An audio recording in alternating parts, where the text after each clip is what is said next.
बिस्मिल्लाहिर्रहमानिर्रहीम। Dear students, अस्सलाम वालेकुम। आज हमारा टॉपिक है इलास्टिक एंड इन इलास्टिक कुलियन। तो सबसे पहले कुलियन क्या होती है? जब दो बॉडीज एक दूसरे के इतना करीब आ जाएं कि ये एक दूसरे के साथ इंटरैक्ट कर सकें, एक दूसरे के ऊपर फोर्स एग्जर्ट कर सकें, तो हम कहते हैं कि इनके दरमियान कुलियन हो गई है। तो let's see the definition. Collision, when two bodies come close enough, काफी करीब आ जाए, such that they may interact with each other, एक दूसरे के साथ इंटरेक्ट कर सकें, एक दूसरे के ऊपर फोर्स लगाना शुरू कर दें, तो हम क्या कहते हैं? A collision is said to have taken place, कि इनके दरमियान में कुलियन हो गई है। ये कुलियन दो तरह की होती है, इलास्टिक कुलियन और इन इलास्टिक कुलियन। इलास्टिक कुलियन ऐसी कुलियन के कुलियन के दौरान सिस्टम की काइनेटिक एनर्जी कांस्टेंट रहे, यानी कुलियन से पहले की काइनेटिक एनर्जी और कुलियन के बाद की काइनेटिक एनर्जी आपस में बराबर हो, तो इस किस्म की कुलियन को इलास्टिक कुलियन कहेंगे। When during a collision, kinetic energy of a system does not change, kinetic energy remains constant, तो इस किस्म की कुलियन को हम इलास्टिक कुलियन कहेंगे। इलास्टिक कुलियन व्हेन ड्यूरिंग अ कुलियन, जब किसी कुलियन के दौरान kinetic energy of the system remains constant, किसी सिस्टम की काइनेटिक एनर्जी कांस्टेंट रहे, तो इस किस्म की कुलियन को हम इलास्टिक कुलियन कहेंगे। When during a कुलियन kinetic energy of the system remains constant, यानी कुलियन से पहले की काइनेटिक एनर्जी और कुलियन के बाद की काइनेटिक एनर्जी आपस में बराबर हो।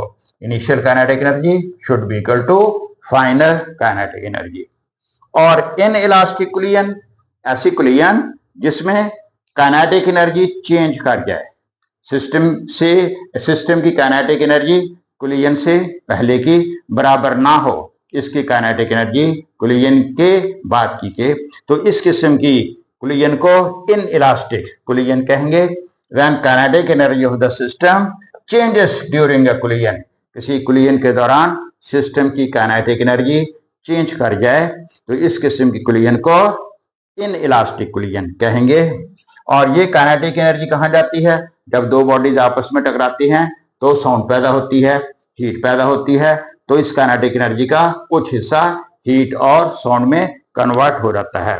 और एक्चुअल कोई कुलियन इलास्टिक कुलियन नहीं होती, क्योंकि जब भी दो बॉडीज आपस में टकराते हैं तो साउंड भी पैदा होती है किसी हद तक और हीट भी क्रिएट होती। तो ये जो इलास्टिक कुलियन है, इलास्टिक कुलियन ये आइडियल कुलियन है, और एक्चुअली इनफैक्ट जो रियल कुलियंस हैं वो इन इलास्टिक कुलियंस ही होती हैं। So when kinetic energy of the system changes during a collision is inelastic, kinetic energy may convert into heat and sound। और जो मोमेंटम है, law of conservation of momentum की रूह से मोमेंटम दोनों किस्म की कुलियंस में कांस्टेंट रहता है, इलास्टिक कुलियन में भी और इन इलास्टिक कुलियन में भी। कोई कुलियन इलास्टिक है या इन इलास्टिक, ये हमने इसकी काइनेटिक एनर्जी से डिटरमिन करना है। अगर काइनेटिक एनर्जी सेम रहती है तो इलास्टिक, और अगर काइनेटिक एनर्जी चेंज कर जाती है जिसका मतलब ये कुलियन इन इलास्टिक कुलियन है। Now let us come to our topic, elastic collision in one dimension, एक ही डायमेंशन में इलास्टिक कुलियन। तो इसके लिए हम क्या करते हैं जी, ये दो बॉडीज, दो smooth non rotating hard balls हम कंसीडर करते हैं, M1 और M2। Let M1 be moving with the velocity v1, M2 be moving with the velocity v2, and both are moving in the same direction। दोनों एक ही direction में move कर रहे हैं, M1 v1 वेलोसिटी के साथ और M2 v2 वेलोसिटी के साथ। And v2 is greater than v2, जाहिर है इसकी वेलोसिटी इससे ज्यादा होगी, तभी ये इसको पकड़ सकेगा और इसके साथ टकरा सकेगा। तो आफ्टर सम टाइम क्या होता है, ये आपस में टकरा जाते हैं और टकराने के बाद इनकी वेलोसिटीज चेंज हो जाएंगी। M1 that will move, sorry m1 जिसकी वेलोसिटी पहले v1 थी, now it will move with the velocity v1 prime, और m2 इसकी वेलोसिटी हो रहेगी v2 प्राइम। तो चूंकि ये इलास्टिक कोलिजन है, इसमें मोमेंटम और काइनेटिक एनर्जी दोनों कांस्टेंट रहते हैं। So let's start, we consider 2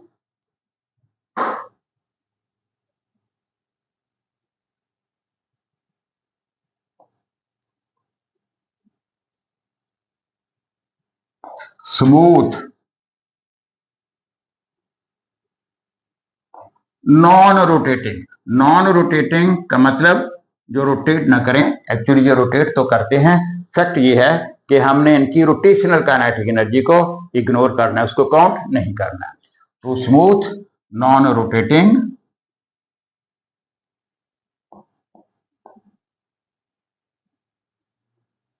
balls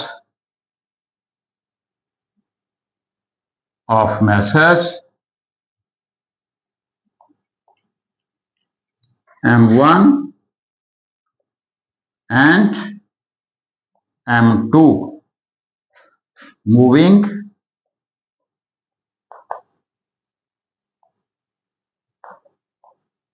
with velocities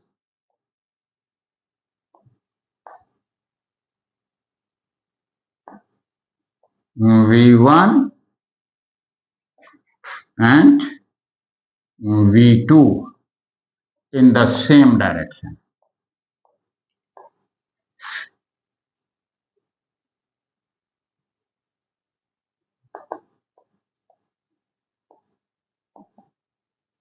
फिर क्या उत्तरी आपस में टकराते हैं। They collide and move with changed velocity. अब इनकी वेलोसिटीज चेंज हो जाएंगी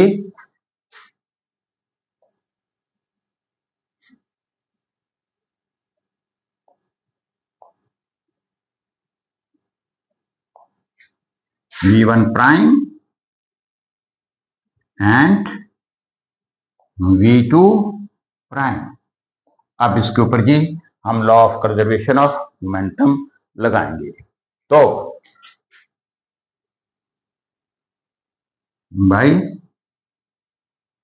law of conservation of momentum, law of conservation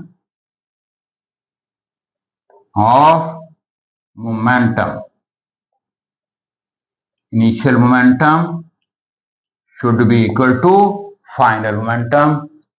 इसका initial momentum m1 v1, its initial momentum m2 v2, and momentum of the system before collision that should be m1 v1 plus m2 v2। m1 v1 plus m2 v2 ये system का initial momentum, और final momentum, इसका momentum बनेगा m1 v1 prime और इसका momentum होगा m2 v2 prime, और दोनों का मोमेंटम यानी momentum of the system that will be m1 v1 prime plus m2 v2 prime. अब हमने इसमें यूं करना है जी कि जो m1 वाली टर्म है इसको इस तरफ ले आना है जी, m1 वाली टर्म के साथ, और इसको इधर इसके साथ मिला देना है। So this will become m1 v1 minus m1 v1 prime, ये इधर जाके माइनस हो जाएगा, और ये क्या बनेंगे जी m2 v2 प्राइम और माइनस ये m2 v2 इधर जाके माइनस हो जाएगा। इसमें से m1 कॉमन और इसमें से m2 common, m1 v1 minus V1 prime, it should be equal to M2 V2 prime minus V2। ये हमारी इक्वेशन नंबर 1 बन गई। अब चूंकि ये कुलियन इलास्टिक कुलियन है, इसका मतलब कि कुलियन से पहले की काइनेटिक एनर्जी और कुलियन के बाद की काइनेटिक एनर्जी भी बराबर होना चाहिए। as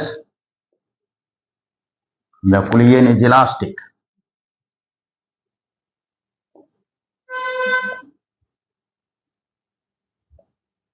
as the कुलियन is elastic. तो कुलियन से पहले की kinetic energy, it's kinetic energy 1/2 m1 v1 square and it's kinetic energy 1/2 m2 v2 square.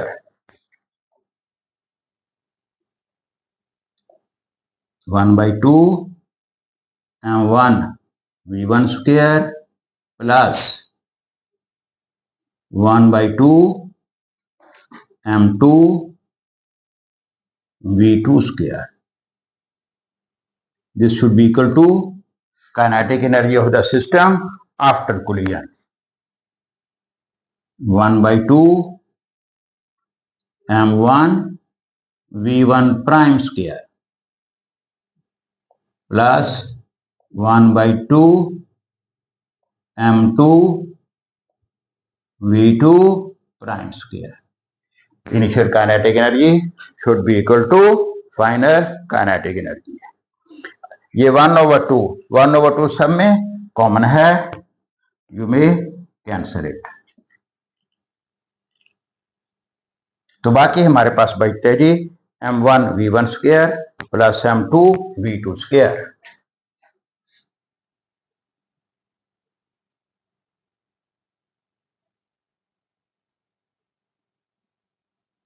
m1 v1 square plus m2 v2 square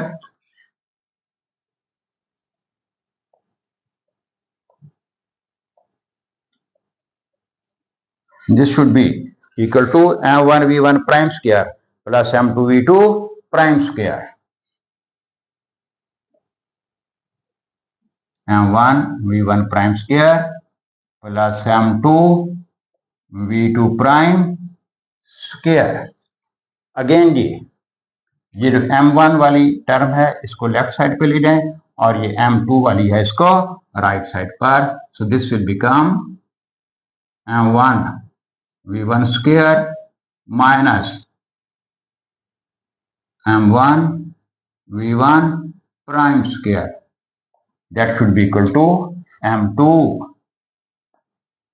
v2 prime square minus ये इधर जाके minus हो जाएगी m2 v2 square. Now again इसमें m1 common और इसके अंदर m2 common.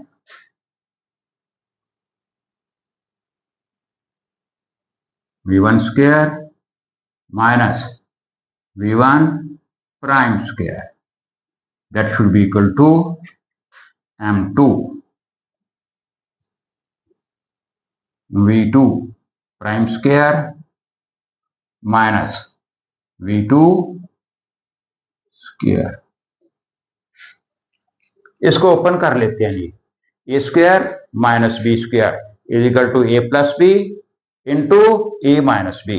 इसके ऊपर हम ये फार्मूला लगा देंगे जी, तो ये बन जाएगा m1 v1 plus v1 prime into v1 minus v1 prime is equal to, इस पर भी a square minus b square is equal to a plus b into a minus b वाला फार्मूला लगाएंगे। तो ये बनेगा जी m2 v2 prime plus v2 into v2 prime minus v2।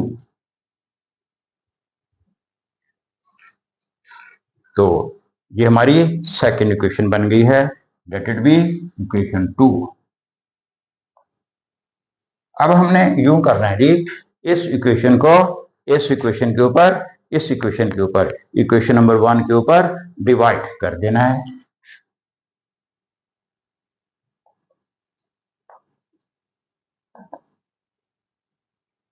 Dividing equation 1 by equation 2, sorry, dividing equation 2 by equation 1, इसको ऊपर रखेंगे, उसको नीचे। Dividing equation 2 by equation 1, so this will be the m1 v1 plus v1 prime into v1 minus v1 prime over m1 v1 minus v1 prime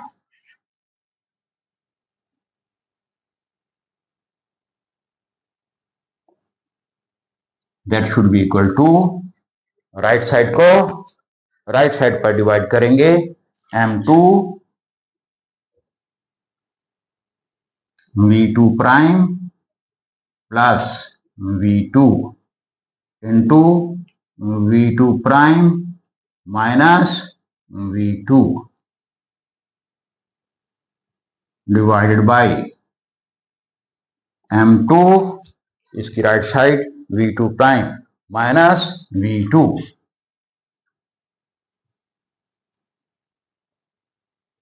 equation 2 को equation 1 के ऊपर divide कर दिया। अब लेट्स सी, ये जो m1 it cancels with m1, v1 minus v1 prime it cancels with v1 minus v1 prime, here m2 cancels with m2, v2 minus v2 prime, sorry देखिए ये इस पर v2 माइनस v2 नहीं, ये है कि v2 prime minus v2, v2 prime minus v2, तो हमारे पास सिर्फ एक ये टर्म बचती है और एक ये टर्म बचती है, प्लस वाली नहीं माइनस वाली करती है, v2 प्राइम माइनस v2, ये माइनस वाली है, प्लस वाली नहीं कटेगी, माइनस वाली कटेगी। सो हमारे पास एक ये बन जाएगी v1 plus v1 prime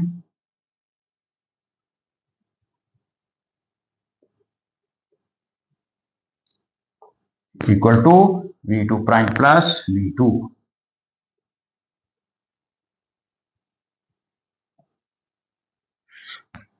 v1 velocity of m1 before collision, v1 prime velocity of m1 before collision, v2 prime velocity of m2 after collision, v2 velocity of m2 before collision.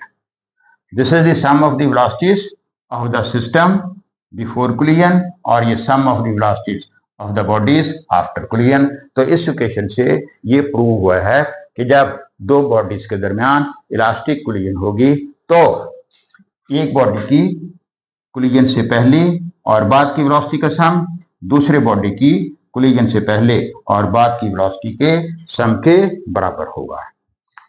So we have proved sum of velocities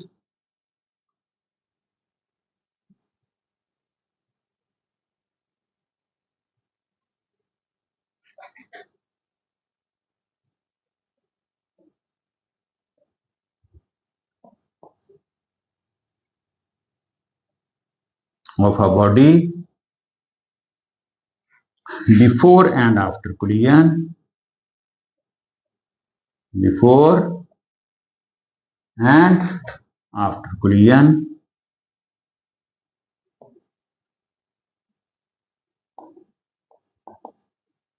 is equal to sum of velocities of second body। sum of velocities of second body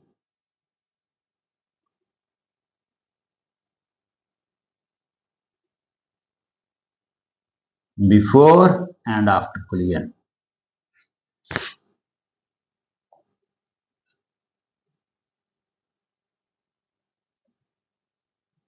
जब दो bodies के दरमियान elastic collision होती है तो एक body की collision से पहली और कोलिजन के बाद की वेलोसिटी का सम दूसरी बॉडी की कोलिजन से पहले और कोलिजन के बाद की वेलोसिटी का सम आपस में बराबर होगा. This be written as v2 plus v2 prime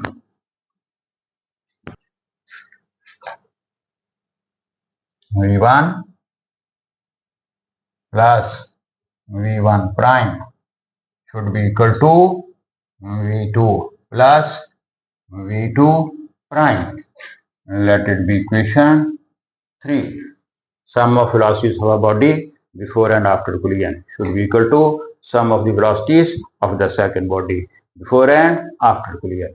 अब अगर आप इसको इस तरफ ले जाएं, ये देखिए कुछ इस तरह से बन जाए v1 minus v2, that should be equal to v2 prime minus v1 prime.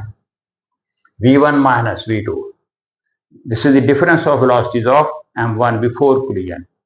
आप इसको relative velocity का नाम देते हैं. ये दोनों बॉडीज की relative velocity है. ये before collision और ये दोनों की relative velocity है after collision. relative velocity क्या होती है मैं बताता हूं. v1 minus v2 is equal to minus v1 minus v2 prime. Minus sign बाहर निकाल लिया तो इसको हमने पहले लिख लिया. लेट कि ये बॉडी जो है it is moving with the velocity of 2 metre per second और ये बॉडी ये मूव कर रहा है 10 मीटर पर सेकेंड की वेलोसिटी से सेम डायरेक्शन में. इस डायरेक्शन में ये भी जा रहा है और ये भी इस डायरेक्शन में. इसकी वेलोसिटी 2 मीटर पर सेकेंड है और इसकी वेलोसिटी 10 मीटर पर सेकेंड है. इसका मतलब ये इसको 12 मीटर पर सेकेंड की वेलोसिटी से चेज कर रहा है, पकड़ रहा है. तो इनकी वेलोसिटी जो है रिलेटिव वेलोसिटी वो 12 मीटर पर सेकेंड होगी. और टकराने के बाद भी इनकी रिलेटिव वेलोसिटी इतनी ही होनी चाहिए लेकिन अपोजिट डायरेक्शन में. अपोजिट डायरेक्शन का मतलब क्या है कि पहले ये दोनों एक दूसरे के करीब आ रहे हैं, टकराने के बाद ये एक दूसरे से अवे जाएंगे, दूर जाएंगे. v relative, v prime relative. Relative velocity of the body before collision should be equal and opposite to the relative velocity of the bodies after collision. के जिस वेलोसिटी से दोनों बॉडीज पहले एक दूसरे के करीब, ये एक दूसरे के करीब आ रहे थे ना, इसीलिए इनके दरमियान कोलिजन हुई. और टकराने के बाद क्या होंगे? टकराने के बाद ये एक दूसरे से अवे जाएंगे उसी वेलोसिटी के साथ. तो क्योंकि ये एक दूसरे के करीब आ रहे थे इसे स्पीड ऑफ अप्रोच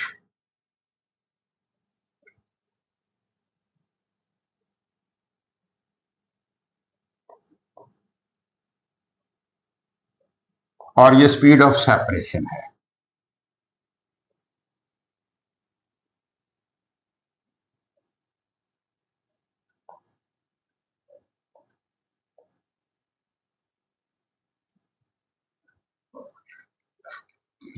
तो during elastic collision speed of approach that should be equal to speed of separation. यानी पहले इनकी relative velocity 12 metre per second. तो टकराने के बाद क्या होगा? टकराने के बाद मे बी कि ये 10 मीटर पर सेकेंड की वेलोसिटी से मूव करना शुरू कर दे और ये 2 मीटर पर सेकंड की वेलोसिटी से पीछे को आना शुरू कर दे और इनकी जो रिलेटिव वेलोसिटी ऑफ सेपरेशन है that will again be 12 metre per second. So these are the results of elastic collision in one dimension. ये भी और ये भी. और एग्जाम के अंदर ये क्वेश्चन इसी तरह से पूछा जा सकता है दोनों सूरतों में. Prove that during elastic collision sum of velocities of a body before and after collision is equal to sum of velocities of second body before and after collision. ऐसे भी इसको पूछा जा सकता है. Prove that during elastic collision speed of approach is equal to speed of separation, that is relative speed after collision should be equal and opposite to the relative speed before collision. और इसके साथ ही ये topic खत्म होता है और मुझे इजाजत दीजिए. खुदा हाफिज.